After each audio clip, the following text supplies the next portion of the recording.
Также к играм тренируют подвоз гостей и спортсменов. Волонтеры, водители и сотрудники ГАИ отработали посадку, высадку и перевозку гостей по улицам Якутска. Подробности у Александра Хавренко. Одной из важнейших составляющих крупных мероприятий, таких как Международные спортивные игры «Дети Азии», является транспортная обеспеченность. Гостей, прибывающих на игры, необходимо встретить в аэропорту, рассадить по автобусам и доставить в места проживания.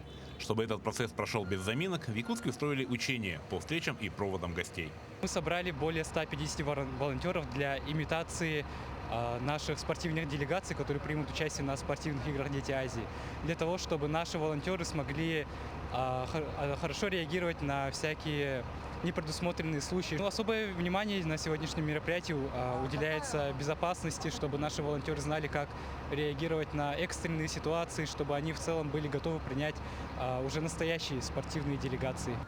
Для встречи гостей в автопарк игр закупили 5 комфортабельных автобусов, каждый вместимостью 55 человек. Автобусы оборудованы кондиционерами, устройствами для зарядки гаджетов, а также каждое сиденье оборудовано ремнями безопасности.